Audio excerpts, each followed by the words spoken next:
गुरुर्ब्रह्मा गुरुर्विष्णु गुरुर्देवो महेश्वरः गुरुः साक्षात् परब्रह्म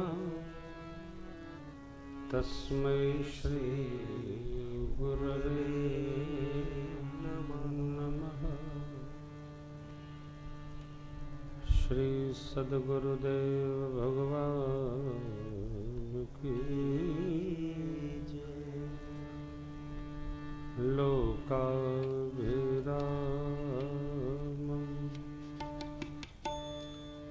रणरंगधीरं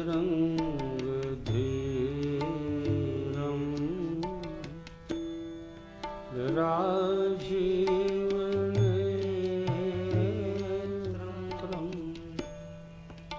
रघुवंशनाथं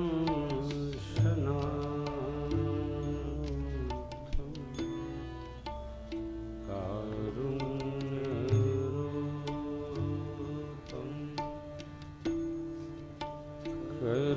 करुणाकरं तं श्रीरामचन्द्रं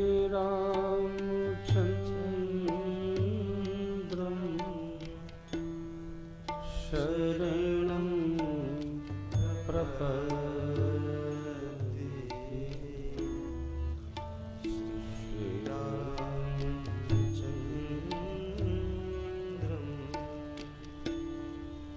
कर्पूरगौरं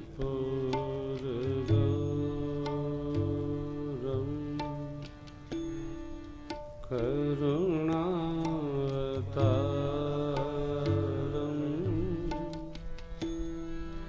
संसारसारं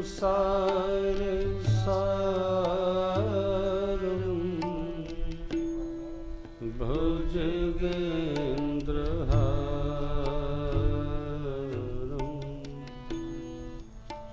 सदा वसन्तं हृदयारविन्दे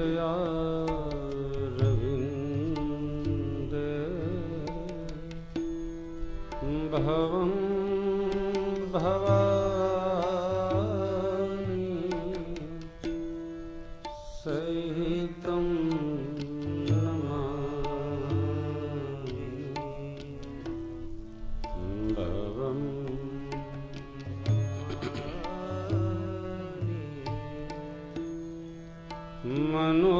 मनोजवं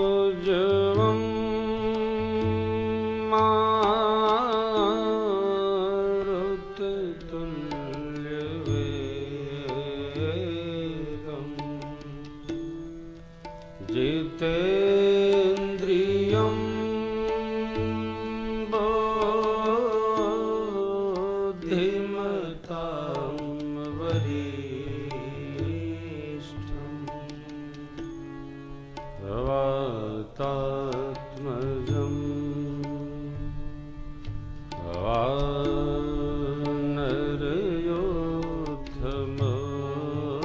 वानरयोद्धमुख्यं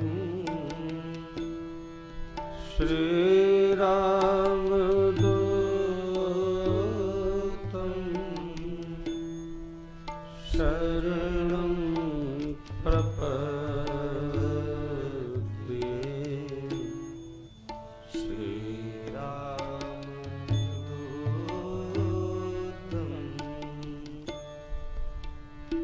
हम राम जी के राम जी हमारे हैं।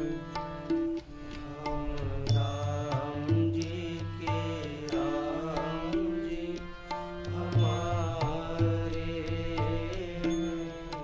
हम राम जी के राम जी हमारे हैं। हम राम जी के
हम राम जी के राम जी हमारे हम राम जी के राम जी हमारे जो लाखों पापियों को तारे हैं, जो लाखों पापियों को तारे जो अधमन को उद्धार हैं, जो मन को उद्धारे हम इनके सदा सहारे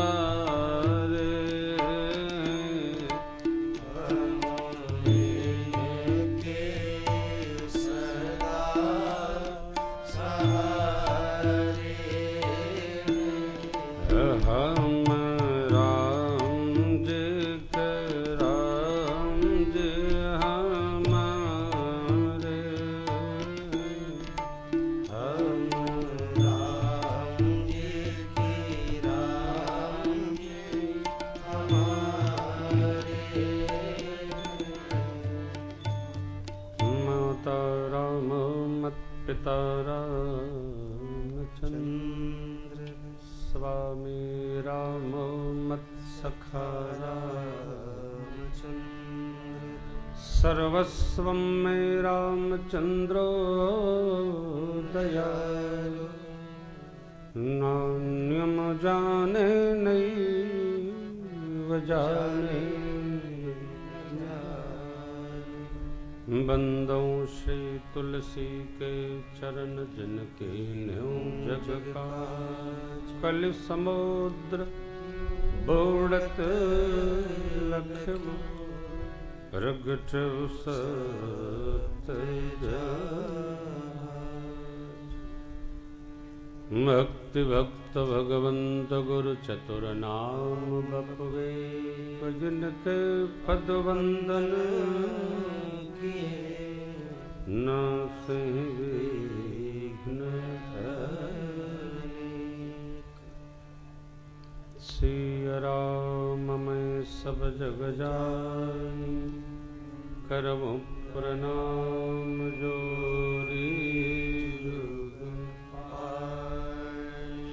राजा रामचंद्र भगवान की जय श्री बाल कृष्ण भगवान की जय श्री हनुमान जी महाराज की जय भवानी शंकर भगवान की जय पूज्यपाद गोस्वामी तुलसीदास जी महाराज की ओम नमः पार्वती पतये हर हर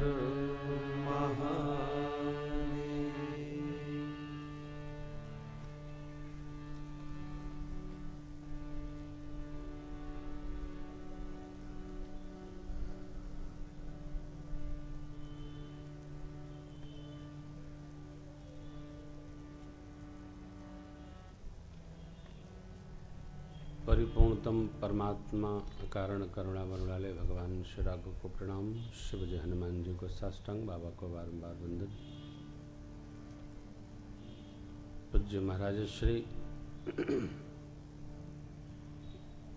यजमान परिवार, विद्वत वृंद, सुधीर श्रोता भाई बहन, हमारी सखा मंडली और जीटीपीएल के माध्यम से इस श्री राम कथा में उपस्थित सभी सुधीर श्रोता बंधु भगिनी वृंद, कल हम कथा के प्रथम दिवस श्री राम कथा महिमा और भगवान बहुत भावन बाबा शिव,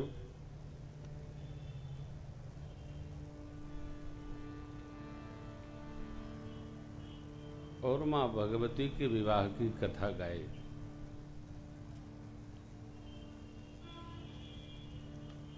गृहस्थाश्रम परमार्थ यात्रा का एक माध्यम है। गृहस्थाश्रम परमार्थ यात्रा का एक निमित्त है। यहीं से हम सहजता पूर्वक संसार में रहते हुए भगवत रस, भगवत कार्य, भगवत भाव में अवस्थित और व्यवस्थित होते।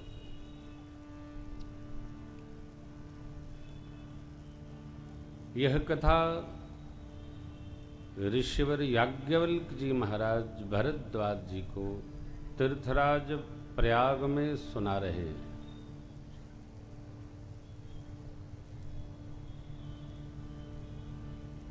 हमारे सनातन धर्म की ऐसी व्यवस्था है जिसमें यह निश्चित किया गया है किसको कब क्या करना चाहिए। बचपन में पूरा खेलो, लेकिन संस्कार में रहो।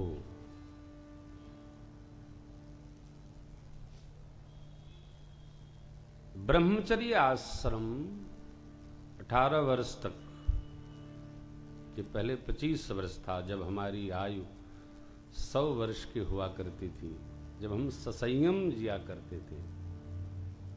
आज जीव की वर्तमान आयु 60 वर्ष रह गई। जो 60 के ऊपर घसीट रहे हैं, चल रहे हैं, दौड़ रहे हैं, वो बोनस में जी रहे। और बोनस वालों को केवल परमार्थ करना चाहिए, फिर स्वार्थ में लगना भी नहीं चाहिए। ठीक है, जी लिया। पहले लोग मृत्यु की प्रतीक्षा नहीं करते थे, जीवन की शिक्षा लेकर समाज को संभालने की शिक्षा दिया करते। वानप्रस्थ में जीव अपने लिए नहीं, गुरु वशिष्ठ जी ने कहा है जो 12 शोचनीय हैं, 12 सोचने लायक हैं, उसमें वानप्रस्थी भी है। बैखा नस सोई सोचे जोगु, तप बिहाय जेहि भावई भोगु। अर्थात 60 के बाद जो भोग में लिप्त है, ये बनाओ, ये खिलाओ, ये लाओ, मुझे बहुत अच्छा लगता है, तो वो सोचने योग्य है। क्यों? उसको ये भोग नहीं सोचना, उसको जोग सोचना। जोग माने भगवान से जुड़ने की विधि सोचना, भोग नहीं सोचना। मैं आपको उपदेश नहीं दे रहा हूं, ये कथा में लिखा है सो सुना रहा हूं। आप जहां बैठे हैं, जिस देश में बैठे हैं हम आप, यह तपस्वियों का देश है, भोगियों का देश नहीं है। हमने कभी भोग को मान्यता नहीं दी। जिसने भोग से त्याग की वृत्ति कही, उसके चिंतन धारा को, उसके सिद्धांत को भारत ने कभी स्वीकार नहीं किया। प्रातस्मरणीय पूज्यपाद गोस्वामी जी कहते हैं, अब नाथ ही अनुराग जाग जड़। नाथ ही माने रघुनाथ ही। अब नाथ ही अनुराग जाग जड़, त्याग दुरासा जी से बुझे न काम अग्नि। तुलसी कहूं विषय भोग बहु घीते, मन पछतई हैं अवसर बीते। अवसर क्या? मनुष्य का शरीर पा जाना अवसर है। मनुष्य का शरीर मिला। कुलदीप भैया फटाफट कैमरा हटाया करो, बच्चे आपको, बाबूजी लोग इधर उधर झुक के देख रहे हैं हम। हाँ, बहुत देर तक नहीं। Set up from that Narayan. तो त्याग दुरासा जी से, मन से नहीं, जी माने हृदय से ही यह आस टूटे, क्योंकि कब तक भोग भोगना है साहब।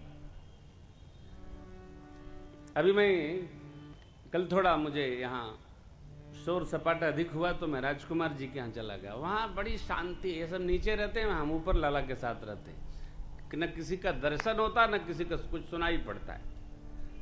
आप पढ़ो लिखो जपो, चुपचाप।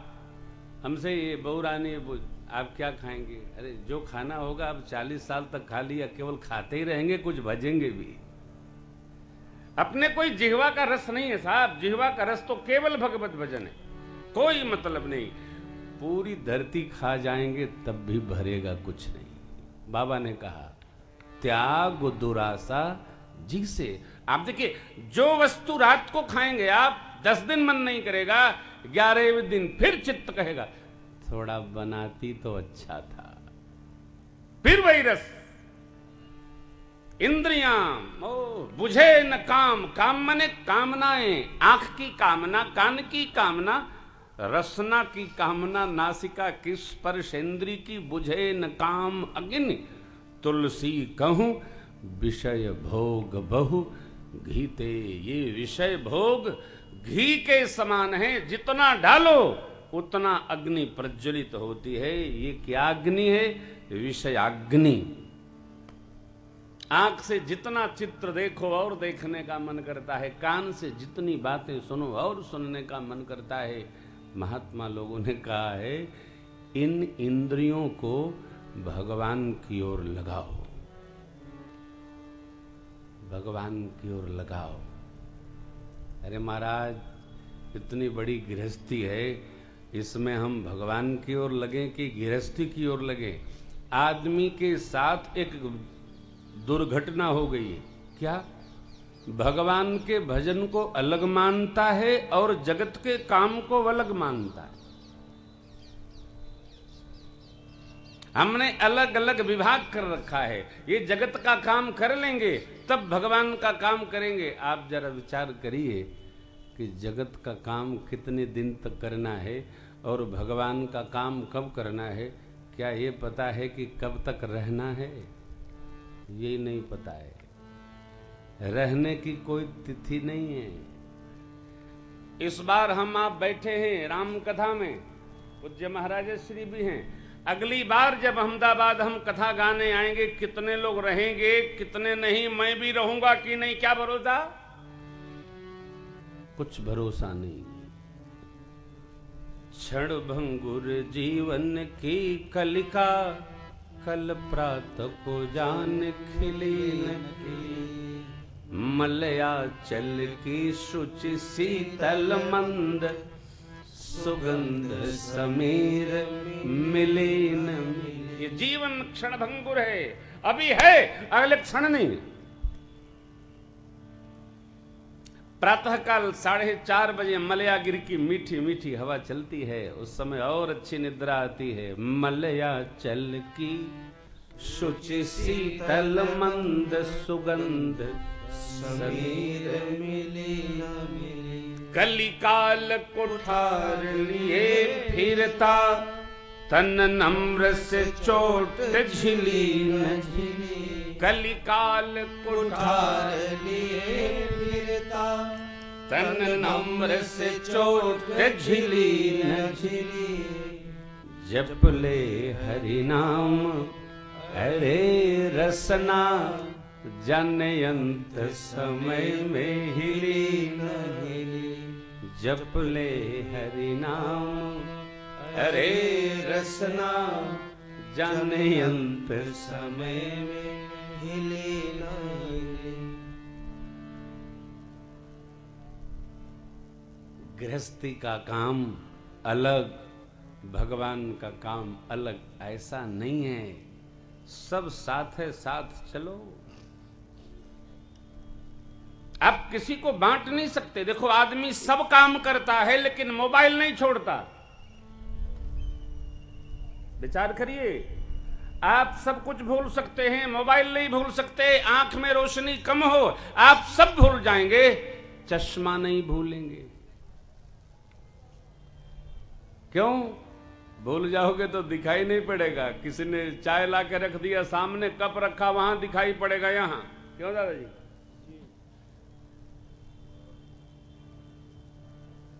रखा पानी गिलास यहां, दिखाई पड़ता है वहां, क्योंकि वो तिरछा दिखता है, रोशनी कम हो तो।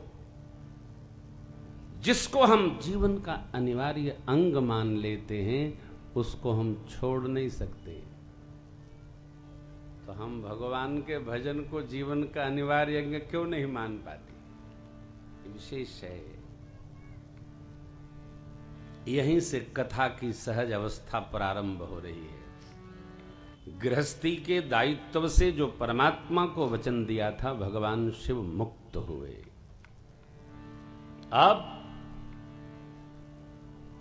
अब जो अपना मूल कार्य है वो क्या है? भगवत भजन। शंकर सहज स्वरूप सम्हारा, लागी समाधि अखंड अपारा। मेरा, सरकार का, श्री हनुमान जी महाराज का, आपका, माता लोगों का, बच्चों का, सबका एक सहज स्वभाव होता है। देखिए, महाराज श्री को फुर्सत मिलेगी तो माला लेके प्रारंभ हो जाएंगे, सीताराम सीताराम सीताराम, भगवान का नाम जपेंगे। ये सरकार का सहज स्वभाव है। बच्चों को फुर्सत मिलेगी तो बच्चे खेलना प्रारंभ कर दें। क्यों? बच्चों का खेलना सहज स्वभाव है। माता लोगों को फुर्सत मिली तो कुछ न कुछ बातचीत करके हल्का हो जाती है, इनका सहज स्वभाव है। कुछ चर्चा करेंगी, तुम अपनी सुनाओ मेरी सुनो। आप लोग जो व्यापारी लोग हैं, वो व्यापार के व्यवहार में रहते हैं तो सहज स्वभाव है। बोल कितना चल रहा है, चांदी क्या भाव, सोना क्या भाव, अन्न का भाव, चावल क्या। इसमें जो शेयर वाले होंगे वो पत्ता खोल के बात करते हैं। जिसका जैसा सहज स्वभाव, गाने वाले का सहज स्वभाव, वो गाना प्रारंभ करेगा, कुछ न कुछ गाएगा, बजाने वाले का बजाएगा, स्तुति करने वाला स्तुति करेगा, निंदा करने वाला निंदा करेगा। शिव बाबा का सहज स्वभाव है क्या? डूब जाते हैं। शंकर सहज स्वरूप सम्हारा,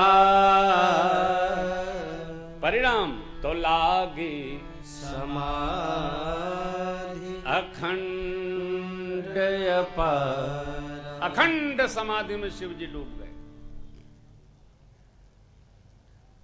अब गृहस्थी के दायित्व से मुक्त होने के बाद शिव जी सहजावस्था में जा रहे हैं। कैलाश का दिव्य शिखर है, अपना बागंबर बाबा ने उठाया और वहां एक ध्यान वृक्ष है जिसके नीचे बैठकर शिव जी भगवान श्री रघुनाथ जी के नाम का स्मरण करते हैं। उसके नीचे बिछा दिए, बैठ गए। कैसे बैठे? बाबा कहते हैं याज्ञवल्क्य जी, बैठे सोह कामरे भूखे, धरे शरीर शांत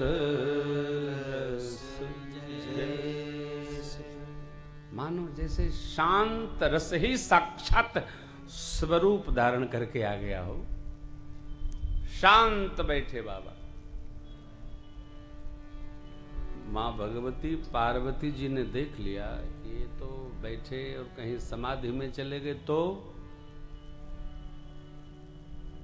पार्वती अम्बा बाबा के सन्मुख पहुंची, प्रणाम की, और वो समाधि में न जाएं अस्तु मां ने कुछ प्रश्न कर दिया। प्रश्न किया। प्रश्न क्या है? हे प्रभु,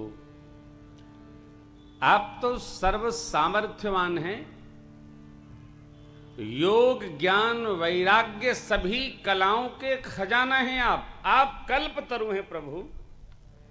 जिसका घर कल्प वृक्ष के नीचे होए, वो दैन्यता का दुख क्यों सहन करे।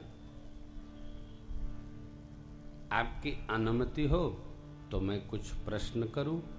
देखिए, अपने श्रेष्ठ से कुछ प्रश्न पूछना हो तो पहले अनुमति लेना चाहिए। आपकी आज्ञा हो तो मैं एक दो बात पूछूं। पूछिए, ये व्यवहार शास्त्र है।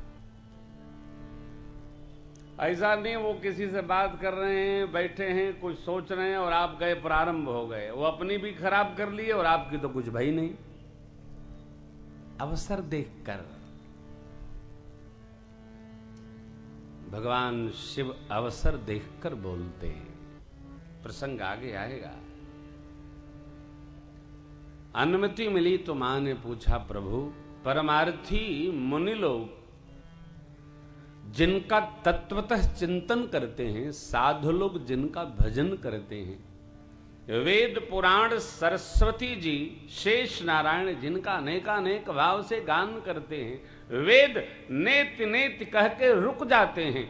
मेरा प्रश्न यह है कि दिन रात आप जिनका राम राम राम राम इस नाम से आदर पूर्वक जप करते हैं, ये राम जी कौन है? राजपुत्र हैं तो ब्रह्म कैसे, और ब्रह्म माने सर्वव्यापी हैं, तो स्त्री के वियोग में उनको रोने की क्या आवश्यकता? वो तो जानते ही हैं कि हमारी अर्धांगिनी कहां गई। मां का प्रश्न कोई अज्ञान परख नहीं है, प्रश्न कथा सुनाने के लिए है। प्रश्न में कुछ उल्टा पुल्टा पूछ दिया हो तो मेरे को क्षमा करिएगा, मैं आपकी अर्धांगिनी हूं, दासी हूं। यद्यपि जोशिता नहीं अधिकारी, पर दासी मन क्रम वचन तुम्हारी। मनसा वाचा कर्मणा मैं आपकी अनन्या हूं, क्षमा करिए। मां के प्रश्न सुनकर भगवान शिव गदगद हो गए। देखिए, मेरे से कोई प्रश्न पूछे, प्रभु महाराज जरा भगवान का यह चरित्र तो बड़ा प्रसन्न होना चाहिए। आप में से भी किसी को कोई विशेष चरित्र सुनना हो तो आप हमको बता दियो, लिख के नहीं दियो, आप खड़े होके बता दियो, हम उसको अगले दिन सुनाएंगे। जो चल रहा है, आज तो श्री राम जन्म महोत्सव करना है, इसलिए राघव के जन्म की कथा, हम कथाओं को आगे तो ले जा सकते हैं, पीछे नहीं ले जा सकते, मर्यादा है। आज राम जन्म हो जाए तो कल बाल लीला के आगे का प्रश्न आप कर सकते हैं, हम पीछे नहीं सुनाते। कोई भजन भी सुनना हो लीला का तो आप आगे का भजन सुनो। राम जन्म होने के बाद जन्म के भजन नहीं हो सकते, ये ग्रंथ की मर्यादा है। व्यासपीठ का व्यवहार और मर्यादा दोनों है। मां के प्रश्नों को सुनकर भगवान शिव के हृदय में रामचरित अवतरित हो गया और शिव जी ध्यानस्थ हो गए। मगन ध्यान रस दंड जुग पुण्य मन की, रघुपति चरित महे सतब हर्षित बरने। दो दंड माने 48 मिनट, एक दंड में 24 मिनट होते हैं सरकार। एक दंड में 24 मिनट शिव बाबा प्रश्न पूछते ही 48 मिनट तक ध्यान में चले गए। सोचिए, हम लोग 10 मिनट मंगला, हमारा तो 6.5 मिनट का मंगलाचरण है। कोई वक्ता यदि 20 मिनट मंगलाचरण करे तो समिति में कोई ना कोई कहेगा, महाराज मंगलाचरण आप अपने कमरे में कर लिया करो, यहां तो कथा सुनाओ बस। हाँ, अब ये जो कथा के प्रधान वक्ता हैं शिव जी 48 मिनट ध्यान में रहे। मगन ध्यान रस दंड जुग पुण्य मन बाहिर की, रघुपति चरित महे सतब हर्षित बरने। जिसके न जानने पर ये झूठा जगत सत लगता है, और जिसको जान जाने पर यह झूठा जगत समाप्त हो जाता है, ऐसे परमात्मा मेरे प्रभु इष्ट देव राम सरकार के बाल रूप का मैं स्मरण करता हूं।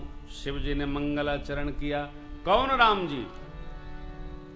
मंगल भवन अमंगल द्रवउ सदशरथ उन भगवान का मंगलाचरण शिव जी करते हैं जो बाल रूप हैं। मां के प्रश्न ही यहीं से प्रारंभ है। प्रभु सोई राम की पर को, जो याज्ञवल्क्य जी से भरद्वाज जी ने प्रश्न किया, वही माने जो नृप तनय तब ब्रह्म किम। राजपुत्र हैं तो ब्रह्म कैसे? यह निर्गुण धारा और सगुण धारा मिलकर कथा प्रारंभ हो रही है। निर्गुण भगवान सगुण भया क्यों? मां का पहला प्रश्न। शिव जी ने मंगलाचरण किया और अमृतमय वचनों में मां की प्रशंसा करते हुए कहा, धन्य धन्य गिरिराज कुमारी, धन्य धन्य गिरिराज कुमारी, तुम समान कथा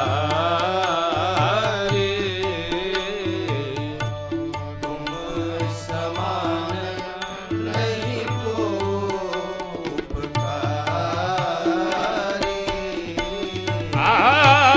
पूछे रघुपति कथा प्रसंगा,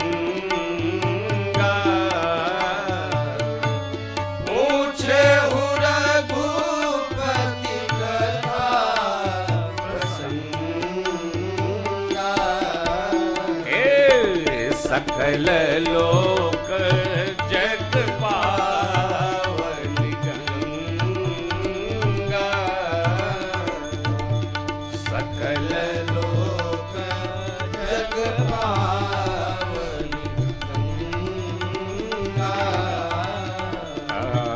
सकल लोक जग पावनी गंगा। भगवान शिव ने मंगलाचरणोपरांत सीधे मां भगवती पार्वती जी की प्रशंसा किया। धन्य है गिरिराज पुत्री, आप धन्य हैं। क्यों? आपने वह कथा पूछी जो कथा सब लोगों को पावन करने के लिए गंगा जी के समान है। शिव जी के शीश में गंगा जी विराजमान है। अप्रत्यक्षतः कहें अथवा प्रच्छन्न रूप में भगवान शिव ने मां भगवती पार्वती जी की तो प्रशंसा की ही, गंगा जी की भी प्रशंसा की। गंगा जी एक लोक नहीं, समस्त लोकों को पावन करती है। सकल लोक, उसी प्रकार यह राम कथा भी सब लोकों को पावन करती है। प्रधान वक्ता हैं शिव बाबा, और शिव जी ने अपने श्रोता मां भगवती पार्वती जी की धन्यता कही, गाई, प्रशंसा की। किस युग की कथा है ये गोस्वामी जी नहीं लिखते।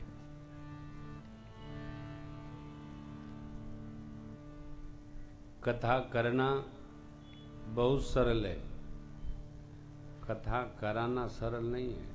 कथा कराना बहुत कठिन काम है। जब से रचना बनाओ तब से बस चलते रहता है। अनेकानेक विघ्न आते हैं साहब, बहुत विघ्न। इन विघ्नों को पार करके कलिकाल में भगवान की कथा होए, ऐसा जो करे उसका बहुत बहुत धन्यवाद है, बहुत बहुत धन्यवाद। हम अग्रवाल संगठन अहमदाबाद को बहुत बहुत धन्यवाद ज्ञापित करते हैं जिन्होंने ये रचना बनाई। देखो एक बात और आपको बताओ, इसलिए नहीं कि आपके साथ हम हैं तो आपको धन्यवाद कर रहे हैं, मैं ये सभी आयोजकों को धन्यवाद करता ही हूं। कारण कलयुग में भागवत कथा करने वाले कराने वाले यजमान तो मिल जाते। क्यों? भागवत कथा में ऐसी मान्यता लोगों ने बना रखी है कि भागवत कथा कर ले करा ले ना तो ऊपर भगवान के यहां एक मकान फ्री में मिल जाता है, अलग से भगवान बनाकर वैकुंठ में स्थान हमको दे देंगे। ये कहां लिखा पड़ी है ये नहीं पता, आदमी मानता है। कोई अपने पितरों के लिए करा लेते, कोई संकल्प लिया संकल्प की पूर्ति के लिए करा लेते। तो भागवत जी का लोग मानते हैं चलो पुण्य फल बढ़ता है। राम कथा का क्या लाभ है? ये जिसको अतिशय विश्वास नहीं होगा, फिर वो मेरा जब भागवत कराना तो हमारे को बताना, राम कथा में किसी और को ढूंढ लो, कोई मिलेगा। लेकिन अपनी तो स्थिति विचित्र है। ठाकुर जी ऐसी रचना बनाते हैं, ऐसी व्यवस्था बनाते हैं कि हम एक बार जहां कथा गाते हैं वहां बार बार गाते हैं। लखनऊ में हम 10 साल से गा रहे, दिल्ली में 18 साल से गा रहे, आपके अहमदाबाद में तो हम 3 साल 4 साल 5 साल के पहले आने वाले नहीं, एक बार आ गए तो बड़ी कृपा है, क्योंकि अगले साल की कथा हमने अंकलेश्वर को दे रखी है। गुजरात में हम कुल एक राम कथा करते। फिर भी जो राम कथा कराए लग जाए, किसी तरह सहयोगी बने कलयुग में, उस जीव को बार बार धन्यवाद है। एनीहाउ जुड़ा तो ये कथा कामधेनु है, ये तो प्रेम भूषण गाएगा तब न बताएगा। पूज्य बापू गा के गए, बताए ही होंगे राम कथा का क्या फल। फल क्या है इसको वक्ता आता है तब हम पता चलता है। लेकिन जो जीव कैसे भी आरती में, दैनिक जजमान, मुख्य जजमान, प्रचार में लग भर जाए, केवल इस विश्वास से लगता है कि उसके राम जी में श्रद्धा है और निष्ठा है। नहीं तो महाराज राम कथा से भैया क्या लाभ होगा? अरे भक्ति है यार, दे जो देना है, क्या लाभ होगा? हर काम लाभ के लिए, तो लाभ के लिए बणी को होवे, लाभ के लिए कथा नहीं होवे। लेकिन नहीं, जिसकी अतिशय श्रद्धा दृढ़ होती है राम जी की कथा में, स्वतः उसको राम जी प्रेरित करके पहुंचा देते हैं। और हम आपको कहें, एक गीत हम लोग आते हैं, बड़ा बहुत अद्भुत है वो। ये हमारे प्रातः स्मरणीय पूज्य गीतानंद जी महाराज, सरकार गीता कुटीर, गीता भिक्षु जी महाराज, क्या बात है, हरिद्वार। थोड़ा भाई तेजी रखो। इन मस्तों की बस्ती में, इन मस्तों की बस्ती में आता है कोई कोई, इन मस्तों की बस्ती में आता है कोई कोई, रोती है सारी दुनिया, दुनिया रोती है सारी दुनिया, गाता है कोई कोई, रोती है सारी दुनिया।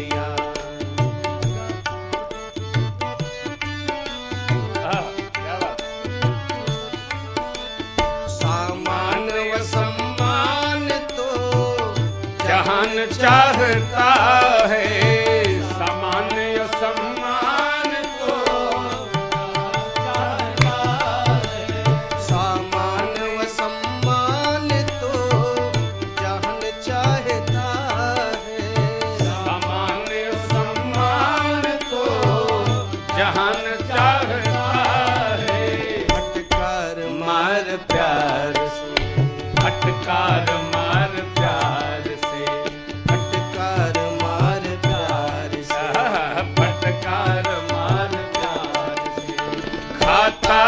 कोई कोई फटकार मार प्यार से, आता है कोई कोई, रोती है सारी दुनिया।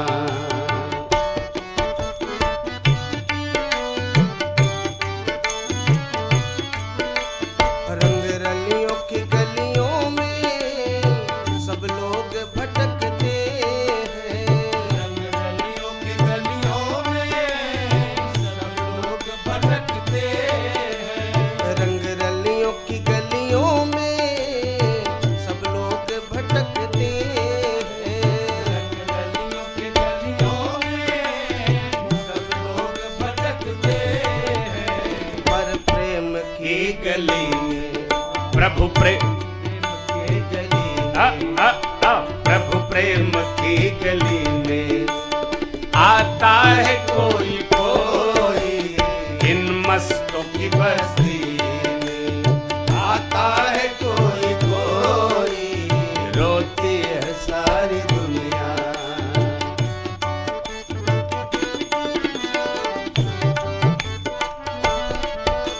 निंदा स्तुति कुरोग लोग चित्त पे बिठाते हैं,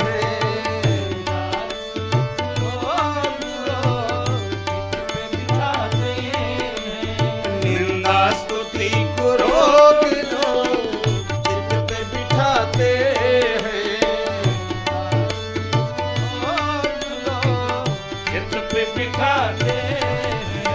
गुरुजन के वचन मन पर, गुरुजन के वचन मन पर, गुरुजन के वचन मन पर बिठाता है कोई कोई, गुरुजन के वचन मन पर बिठाता है कोई कोई, इन मस्तों की बस्ती में आता है कोई कोई, रोती है सारी दुनिया।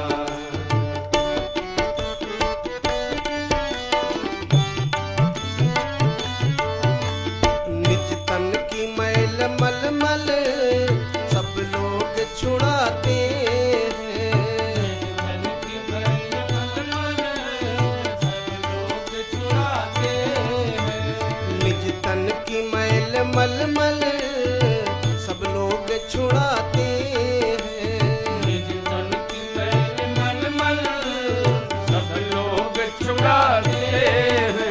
पर मन की मैल मन से, पर मन की मैल मन से, पर मन की मैल मन से, पर मन की मैल मन से छुड़ाता है कोई कोई, पर मन की मैल मन से छुड़ाता है कोई कोई, रोती है सारी दुनिया। गाता है कोई कोई, अरे इन मस्तों की बस्ती में।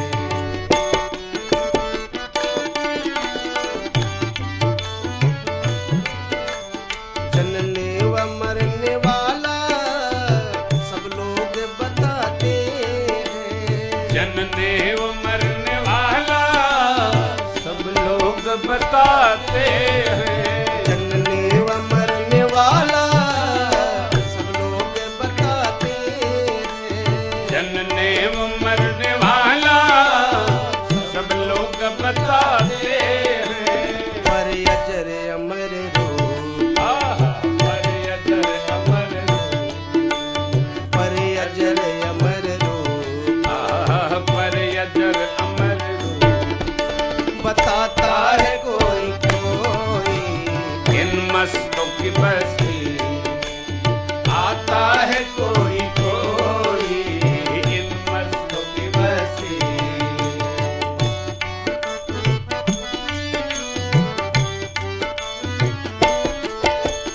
धन माल दान दाता जग में पड़े घने, धन माल दान दाता जग में बड़े घने रे, धन माल दान दाता जग में पड़े घने रे, धन माल दान दाता जग में पड़े घने, पर ज्ञान अभय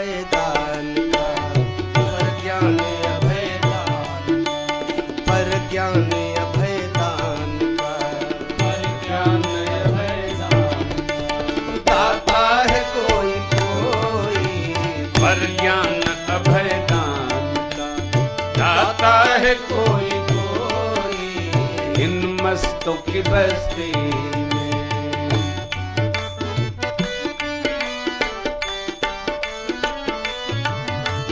धन पाके धनी दुनिया ये लोग कहते हैं।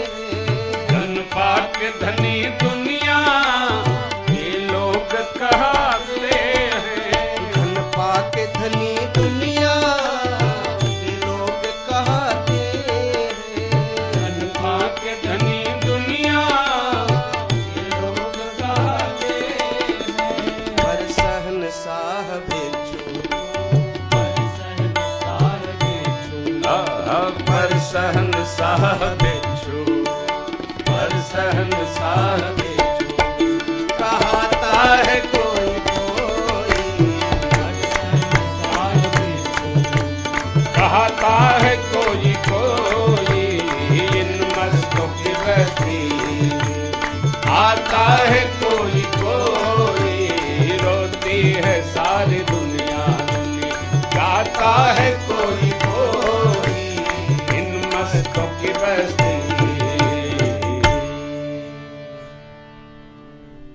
इन मस्तों की बस्ती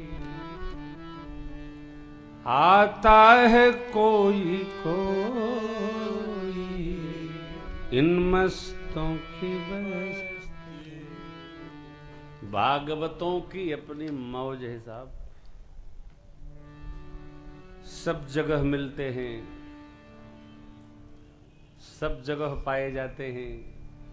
थी जगह न कोई जहां नहीं। कहां नहीं मिलते? भगत लोग सब जगह मिलते।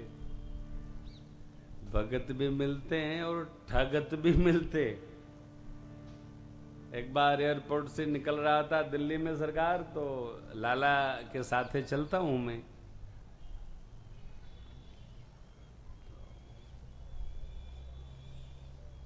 मैंने एक्सरे वाले भाई से कहा कि आप ऐसा करो कि ऊपर से ही एक्सरे से चेक कर लो। बोला नहीं महाराज, नौकरी चली जाएगी।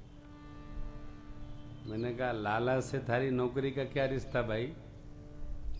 बोले महाराज बुरा न माने, आप तो। बोले अब क्या करें, पट्टा तो नहीं उठा सकते, फिर भी मैं हटा देता हूं, अब आप रख दीजिए। उधर भी हटवाया, इधर भी हटवाया। उसकी एक बात बहुत अच्छी लगी। बोला महाराज आजकल ठगने का, दूसरे से चतुराई करने का कोई वेश नहीं रहा। आप लोग साधु हैं, आपके ही वेश में असाधु बन करके लोगों को ठग लेते। हमारी ड्यूटी है, हम क्या करें, कई बार तो फंस जाते।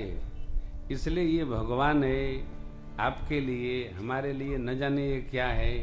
तो मेरे पर कृपा करिए, हम भी ड्यूटी कर रहे हैं, आप इसमें करिए। उस भाई की ये बात मुझे बहुत अच्छी लगी। मैं आपसे निवेदन करूं, भगत का कोई स्वरूप नहीं है साहब। किसी स्वरूप में भी वो भगत हो सकता है। आप देखिए ना, वानर भालू भी भगवान के भक्त हो गए हो। वानर भालू भगवान के भक्त हो गए, अजर अमर हो गए। श्री हनुमान जी महाराज कहते हैं भक्तराज विभीषण से,